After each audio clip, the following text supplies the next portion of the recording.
আসসালামু আলাইকুম। এটিএন বাংলা গ্রামগঞ্জের খবরে সবাইকে স্বাগত জানাচ্ছি। আমি ভাবনা আহমেদ। শুরুতেই বিআরবি কেবল সংবাদ শিরোনাম। 25 সেপ্টেম্বর নির্ধারিত তারিখেই রাকসু নির্বাচন চায় ছাত্র শিবির। তবে পূজার পরে ভোটের দাবি ছাত্রদল সহ 4টি প্যানেল ও এক স্বতন্ত্র প্রার্থীর। বেতন বৃদ্ধির দাবিতে পরিবহন শ্রমিকদের কর্মবিরতি। চাঁপাইনবাবগঞ্জ, রাজশাহী ও নাটোর থেকে ঢাকাগামী যাত্রীবাহী বাস চলাচল বন্ধে ভোগান্তি। কক্সবাজারের টেকনাফে মানব পাচারকারী চক্রের আস্তানায় র্যাব বিজিবির অভিযান। নারী শিশুসহ 84 জন উদ্ধার, অস্ত্রসহ 3 পাচারকারী আটক। এবং তীব্র ভাঙ্গনের মুখে পটুয়াখালীর কুয়াকাটা সমুদ্র সৈকত। গেল এক দশকে 1 কিলোমিটার বেলাভূমি সমুদ্র গর্ভে বিলীন, ঝুঁকিতে পর্যটন খাত। শুনছিলেন বিআরবি কেবল সংবাদ শিরোনাম, এবারে বিস্তারিত। 25 সেপ্টেম্বর নির্ধারিত তারিখেই রাকসু নির্বাচন চায় ছাত্র শিবির। তবে পূজার পরে ভোটের দাবি জানিয়েছে ছাত্রদল সহ 4টি প্যানেল ও এক স্বতন্ত্র প্রার্থী। বিষয়টি নিয়ে চূড়ান্ত সিদ্ধান্ত নিতে জরুরি বৈঠকে বসেছে রাকসু নির্বাচন কমিশন। এদিকে পোষ্য কোটা পুনর্বহালের দাবিতে শাটডাউন কর্মসূচি চালিয়ে যাচ্ছেন শিক্ষক, কর্মকর্তা, কর্মচারীদের একাংশ। এ কারণে বন্ধ রয়েছে সব ধরনের প্রশাসনিক ও একাডেমিক কার্যক্রম। তবে রাকসু নির্বাচন ও জরুরি সেবা শাটডাউনের আওতামুক্ত বলে জানিয়েছেন আন্দোলনকারীরা। রাজশাহী প্রতিনিধি সুজাউদ্দিন ছোটনের পাঠানো তথ্য ও ছবিতে আরো জানাচ্ছেন মিজান শাহজাহান। 2 দিন পরে রাকসুর ভোট। পোষ্য কোটাকে কেন্দ্র করে শিক্ষক কর্মকর্তাদের আন্দোলনে অনেকটাই ঢাকা পড়ে গেছে প্রচারণা। এ অবস্থায় দুর্গাপূজার পর নির্বাচনের দাবি জানিয়েছে ছাত্রদল সহ 4টি প্যানেল। ক্যাম্পাসের অস্থিতিশীল পরিবেশ, কমপ্লিট শাটডাউন, পূজার ছুটি সব বিবেচনা করে রাকসু নির্বাচন কমিশনারকে পরবর্তী পদক্ষেপ অতি দ্রুত নিতে হবে। ভোটারদের উপস্থিতির কথা বিবেচনা করেন, সেই ক্ষেত্রে আমি বলবো আপনারা বোঝার চেষ্টা করেন এবং নির্বাচনটা আমি চাই দুর্গাপূজার পরেই হোক। এ দাবির সঙ্গে একমত নয় শিবির। 25 সেপ্টেম্বরে নির্বাচনের পক্ষে অনড় তারা। কমপ্লিট শাটডাউন হোক বা যাই হোক, প্রশাসন নির্বাচন কমিশন বলেছে যে আমরা সঠিক সময় নির্বাচন করব। এই কথাটা শুনলে শিক্ষার্থীরা 2 দিন স্যাক্রিফাইস করে থাকতে রাজি আছে। এদিকে পোষ্য কোটাকে কেন্দ্র করে আন্দোলনে উত্তাল রাজশাহী বিশ্ববিদ্যালয়। সকালে ক্যাম্পাসে মানববন্ধন ও অবস্থান কর্মসূচি পালন করেন আন্দোলনকারী শিক্ষক, কর্মকর্তা ও কর্মচারীরা। ঘটনার সঙ্গে যারা সম্পৃক্ত তাদের কালকের মধ্যে যদি ব্যবস্থা বিশ্ববিদ্যালয় গ্রহণ না করে, আমরা কালকে দিয়েছি শাটডাউন, যদি ব্যবস্থা গ্রহণ না করে পরের দিন থেকে অনির্দিষ্টকালের জন্য বিশ্ববিদ্যালয়ে আমরা শাটডাউন ঘোষণা করেছি। তবে স্বাভাবিক রয়েছে রাকসু নির্বাচনের প্রচারণা, চলছে ভোট আয়োজনের প্রস্তুতি। বোঝা যাচ্ছে না যে রাকসু নির্বাচন 25 তারিখে হবে কি হবে না, নাকি পেছাবে, নাকি আপাতত স্থগিত করবে। রাকসু নির্বাচন নিয়ে জরুরি বৈঠক করেছেন প্রধান নির্বাচন কমিশনার অধ্যাপক এম নজরুল ইসলাম। বৈঠকে রাকসু নির্বাচনের নানা দিক নিয়ে আলোচনা হয়। পোষ্য কোটা না রাখার পক্ষে ছাত্রদল, শিবির সহ সাধারণ শিক্ষার্থীরা। তবে শিক্ষক কর্মকর্তাদের একাংশ কোটার পক্ষে। সিন্ডিকেট কোটার বিষয়টি আপাতত স্থগিত রাখার সিদ্ধান্ত নিলেও তা প্রত্যাখ্যান করে আন্দোলন চালিয়ে যাচ্ছেন তারা। Bureau report, ATN Bangla. Chittagong বিশ্ববিদ্যালয় কেন্দ্রীয় ছাত্র সংসদ চাকসু নির্বাচনে প্রার্থীদের প্রাথমিক তালিকা প্রকাশ করেছে নির্বাচন কমিশন। এতে 2 জন ভিপি, 1 জন জিএস সহ বাদ পড়েছেন 19 প্রার্থী। অন্যদিকে প্রাথমিক তালিকায় 16টি হল সংসদ নির্বাচনে বিভিন্ন পদে 22 প্রার্থীর কোনো প্রতিদ্বন্দ্বী পাওয়া যায়নি। এবার চাকসু নির্বাচনে 26টি পদের বিপরীতে নির্বাচন করবেন 411 জন। ভিপি পদে 23, জিএস পদে 21 ও এজিএস পদে লড়বে 22 প্রার্থী। এদিকে ছাত্রদল, শিবির সমর্থিত সহ প্যানেল সহ 15টি প্যানেল ঘোষণা করেছে শিক্ষার্থীরা। চাকসু নির্বাচনে মনোনয়নপত্র প্রত্যাহারের শেষ সময় 23 সেপ্টেম্বর। আপত্তি গ্রহণ ও নিষ্পত্তির 24 সেপ্টেম্বর ও চূড়ান্ত প্রার্থী তালিকা প্রকাশ হবে 25 সেপ্টেম্বর। আগামী 12 অক্টোবর হবে ভোট গ্রহণ। দুর্গাপূজাকে কেন্দ্র করে কোনো ধরনের শঙ্কা কিংবা নিরাপত্তার ঝুঁকি নেই বলে মন্তব্য করেছেন স্বরাষ্ট্র উপদেষ্টা অবসরপ্রাপ্ত লেফটেন্যান্ট জেনারেল জাহাঙ্গীর আলম চৌধুরী। সকালে নারায়ণগঞ্জের মিশনপাড়া এলাকায় রামকৃষ্ণ মিশনের পূজা মণ্ডপ পরিদর্শন শেষে তিনি এই মন্তব্য করেন। প্রতিটি মণ্ডপে 8 জন করে আনসার সদস্যের পাশাপাশি পুলিশ, র্যাব, বিজিবি ও সেনাবাহিনীর সদস্যরা নিরাপত্তার কাজে মোতায়েন থাকবেন বলেও জানান স্বরাষ্ট্র উপদেষ্টা। পুলিশের ঢাকা রেঞ্জের ডিআইজি রেজাউল করিম মল্লিক ও নারায়ণগঞ্জ আমলাপাড়া পূজা উদযাপন কমিটির সভাপতি প্রবীর কুমার শাহ সহ স্থানীয় প্রশাসনের ঊর্ধ্বতন কর্মকর্তারা এ সময় উপস্থিত ছিলেন। পরে স্বরাষ্ট্র উপদেষ্টা জেলা প্রশাসকের কার্যালয়ে আইন শৃঙ্খলা পরিস্থিতি নিয়ে সভায় যোগ দেন।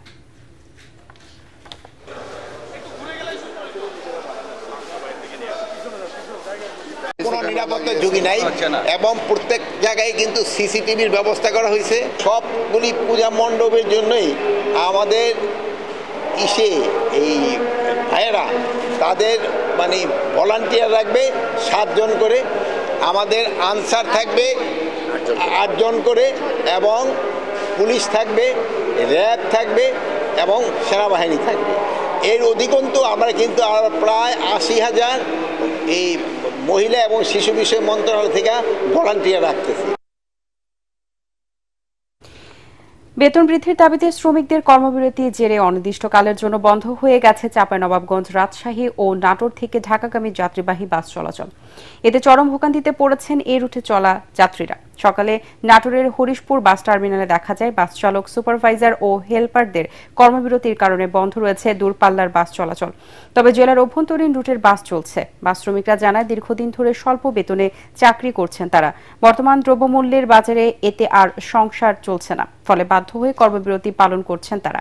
এ সময় দাবি পূরণ না হওয়া পর্যন্ত কর্মবিরতি চালিয়ে যাওয়ার ঘোষণা দেন বাস শ্রমিকরা।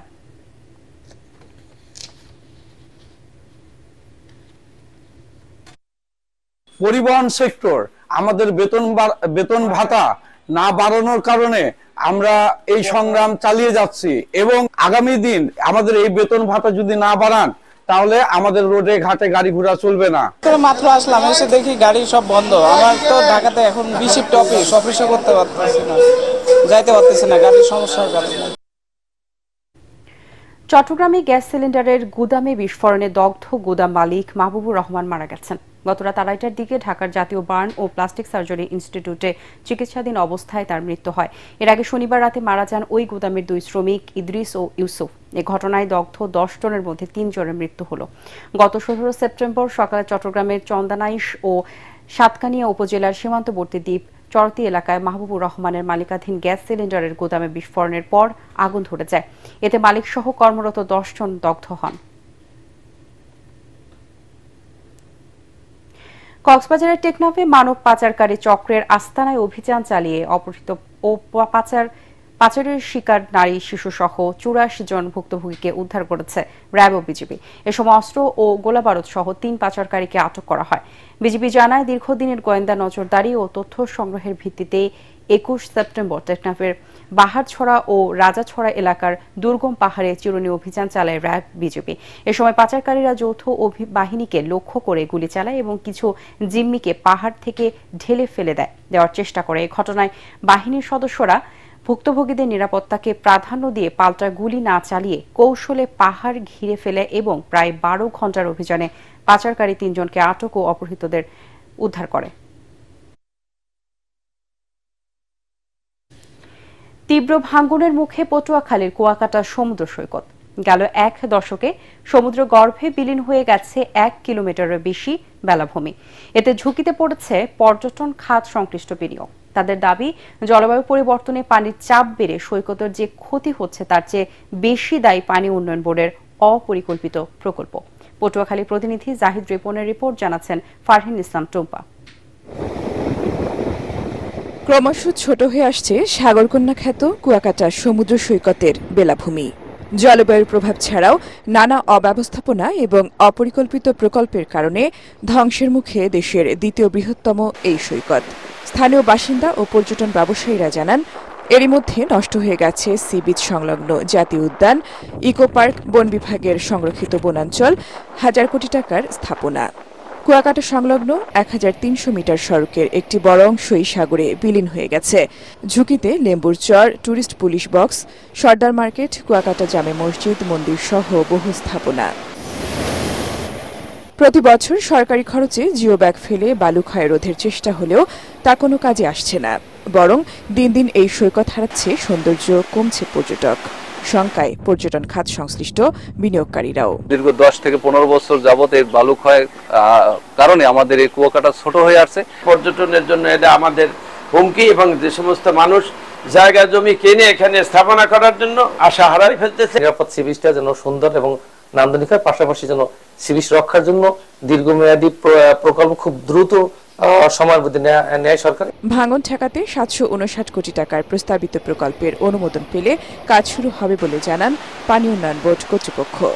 স্থায়ী প্রতিরক্ষা কাজের জন্য 759 কোটি টাকার একটা প্রকল্প ডিপিপি করে এটা প্ল্যানিং কমিশনে 2024 সনে দাখিল করা হয়েছে। এই ডিপিপি অনুমোদন হলে আমরা স্থায়ী প্রতিরক্ষা কাজ শুরু করতে পারব। কুয়াকাটার পর্যটন শিল্প বাঁচাতে দীর্ঘমেয়াদী ও টেকসই প্রকল্প বাস্তবায়নের তাগিদ সংশ্লিষ্টদের। Bureau report, ATN Bangla.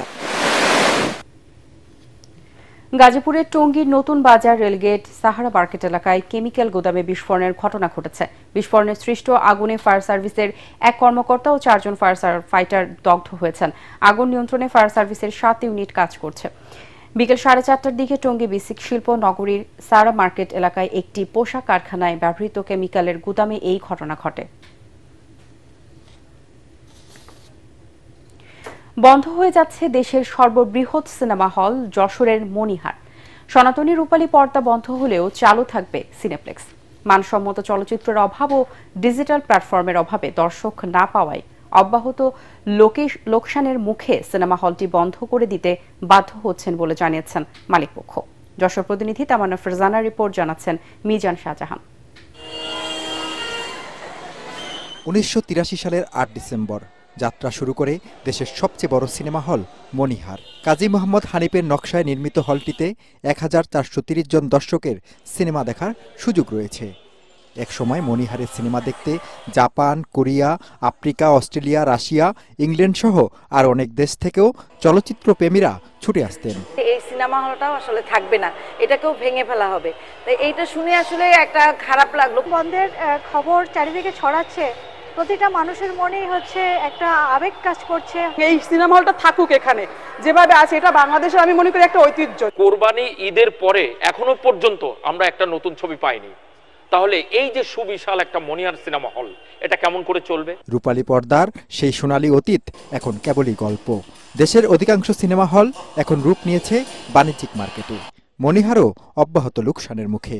এ অবস্থায় সিনেমা হলটির ব্যবস্থাপক ফারুক আহমেদ জানালেন, লোকসানের মাত্রা এতটাই বেশি যে খুব অল্প সময়ের মধ্যে হল বন্ধ করে দেওয়া হবে, তবে চালু থাকবে সিনেপ্লেক্স। একটার পর একটা পুরনো ছবি চালায় আমাদের যে নিয়মিত দর্শক ছিল তারাও এখন হল থেকে মুখ ফিরে এনেছে, হলে আসছে না। এক একটা শো চালাতে যে টাকা খরচ হয় দেখা যাচ্ছে তার 1/4 ভাগের 1 ভাগ টাকাও আমাদের সেল হয় না। হলটি টিকিয়ে রাখতে সব ধরনের ব্যবস্থা নেওয়ার দাবি জানিয়েছে সম্মিলিত সাংস্কৃতিক জোট। না ভেঙে এই প্রেক্ষাগৃহটি রাখা যায় কিভাবে, সে ব্যাপারে সকলে মিলে ভাবনা চিন্তা করে একটা পথ বের করতে হবে। এই দর্শক খরা কাটানোর জন্য আমাদের দেশীয় যে চলচ্চিত্র নির্মাতা আছে তাদের এই বিষয়টা ভেবে দেখা উচিত যে আমাদের যে সিনেমা জগতের যে একটি ঐতিহ্য ছিল, আমরা বাবা মা ভাই বোন দাদি দাদি নিয়ে সিনেমা দেখতে আসতাম, সেই সিনেমার মান যখন পড়ে গেল তারপর থেকে দর্শক খরা শুরু হলো। খেলাধুলা আর সুস্থ বিনোদনের সুযোগ সংকুচিত হয়ে গেলে তরুণ প্রজন্ম বিপদগামী হয়ে যাওয়ার আশঙ্কার কথা জানিয়ে সংস্কৃতি কর্মীরা বলছেন, সময় ও চাহিদা বিবেচনায় ছবি বানানো গেলে আবারও হলমুখী হবেন দর্শকরা। Bureau report, ATN Bangla.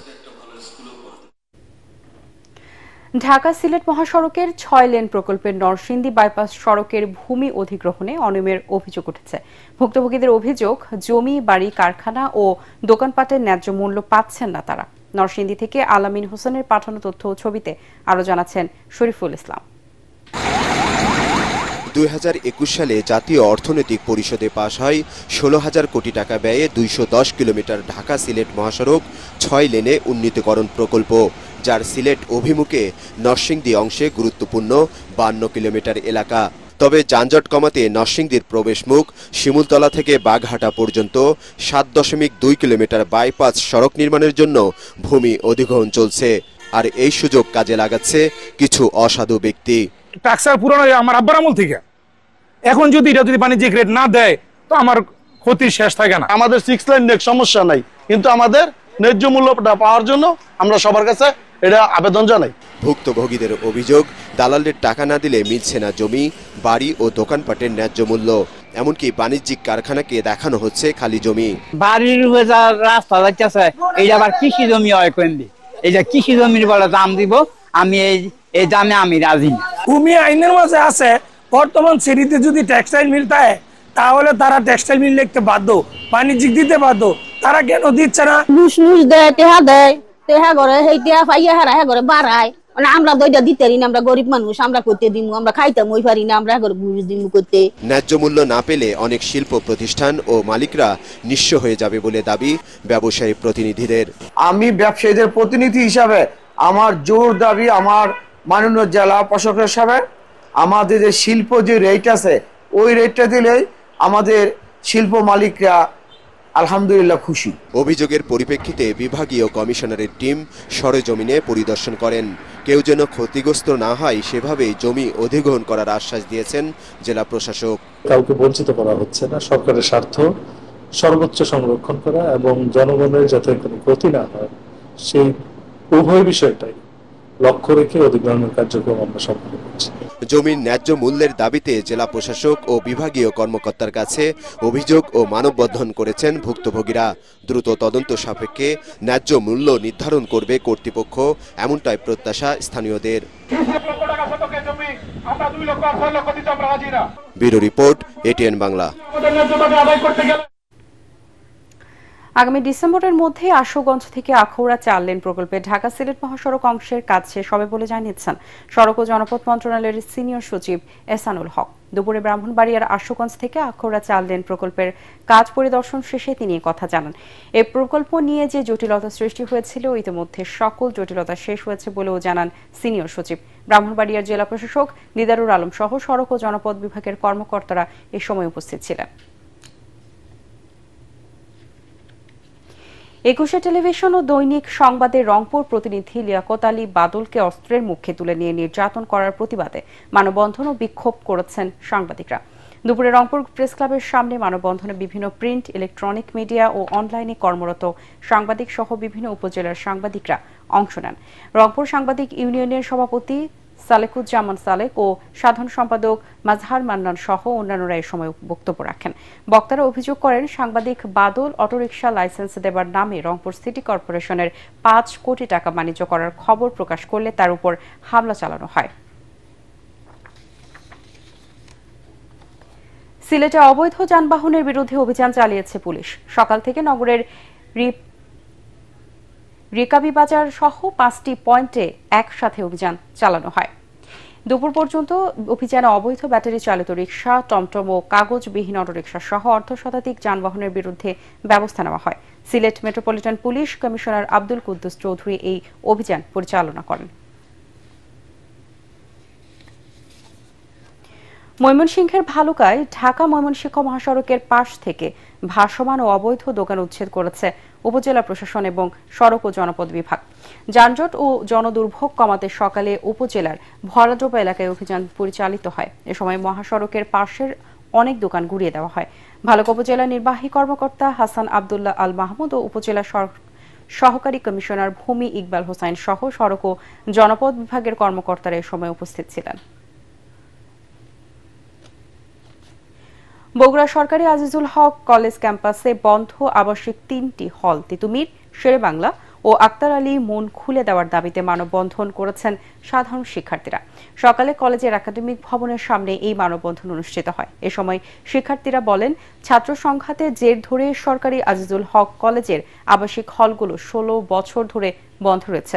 এতে হাজারো শিক্ষার্থীকে ভাড়া বাসায় থেকে নানামুখী দুর্ভোগ সহ্য করে লেখাপড়া চালাতে হচ্ছে। 25 সেপ্টেম্বর থেকে চট্টগ্রামে শুরু হচ্ছে ফ্র্যাঞ্চাইজি টি20 ক্রিকেট লিগ।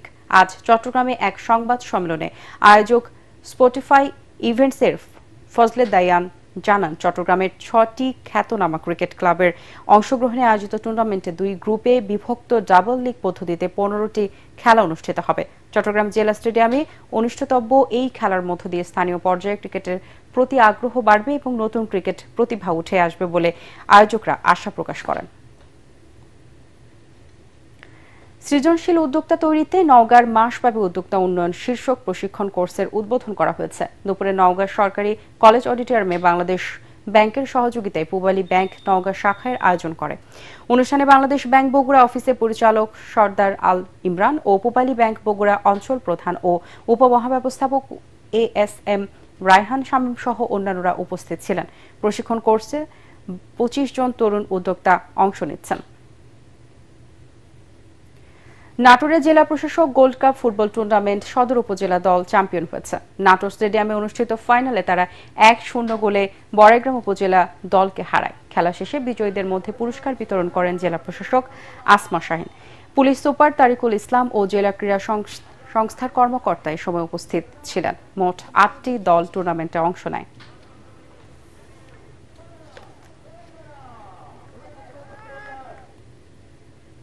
পরবর্তী সংবাদ দেখার আমন্ত্রণ জানিয়ে এখনকার মতো শেষ করছি। এটিএন বাংলার সংবাদ ইউটিউবে দেখতে ব্রাউজ করুন youtube/ATN Bangla News। ধন্যবাদ সবাইকে।